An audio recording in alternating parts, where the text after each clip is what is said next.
Nous avons des experts, nous aussi, qui ont investigué, qui ont compris comment on s'habillait au Moyen-Âge quand on était un chevalier.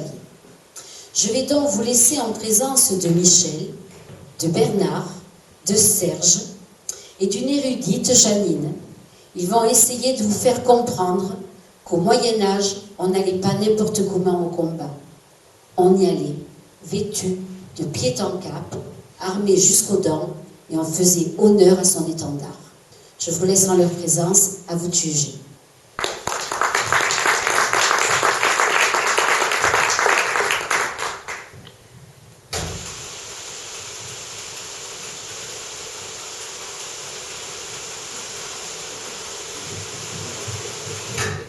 Mesdames et messieurs, nous allons vous révéler ce qui va révolutionner l'archéologie médiévale.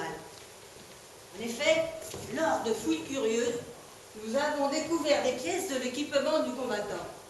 Certaines de ces pièces sont des reconstitutions, mais vous ne verrez pas la différence tant ces reproductions sont parfaites.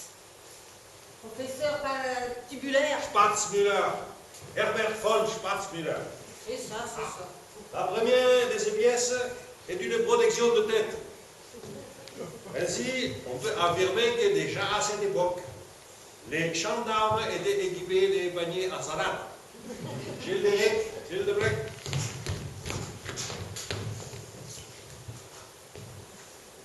Par-dessus cette protection, le combattant mettait un casque. En voici un qui porte le nom de son inventeur. Il dit, démonstration. À l'attaque! Casque-le! Vous comprendrez que ce casque n'a pas eu beaucoup de succès. On lui a préféré le home. Ah, voici le home.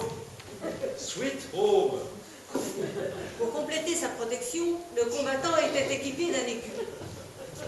Pour le camouflage, il a eu le coup de foudre pour l'écu Mulus. Mais le défaut de l'écu est de chaîner l'affût. Aussi fin l'idée de l'héberger de Drou. Et voici l'écu foire. Ne pas confondre avec l'écu moire pour ceux qui connaissent Emmanuel. Nous avons vu comment on protégeait la partie tétière, voyons comment on protégeait la partie cuillère. Alors c'est un certain Henri Casarail qui a inventé l'écu vête. Alors comme c'était pour protéger le bassin, on a appelé ça une bassine.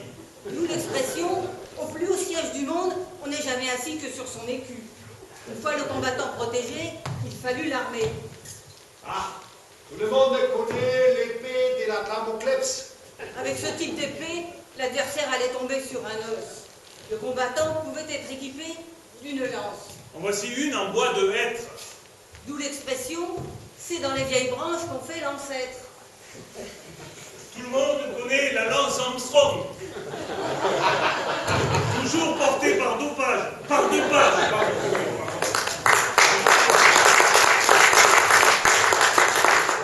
Et voici la pique à seau. Le seau était là pour récolter le sang de l'adversaire. C'est Picasso dans sa période bleue. On peut lui associer cet art. On appelle ça un art contemporain. Mais les combats les plus acharnés se faisaient à la hache. Alors, pour ne pas perdre la hache dans le combat, ils eurent l'idée de l'associer à un harnais. D'où l'appellation de combat acharné. Il ne faut pas confondre avec la hache à René. Ainsi que la célèbre Jeanne Hachette était aussi appelée Madame de Beauharnais. On utilisait parfois des chiens de guerre. Or, pour inciter ces chiens à se jeter sur l'ennemi, on pratiquait le lancer de croquettes. Ah, et voici les lance-croquettes. Allez, hangez-la, raccachez! Mesdames et messieurs, nous devons hélas en rester là pour ce soir, mais nous vous invitons à découvrir le reste de cette collection exceptionnelle au rayon archéologique.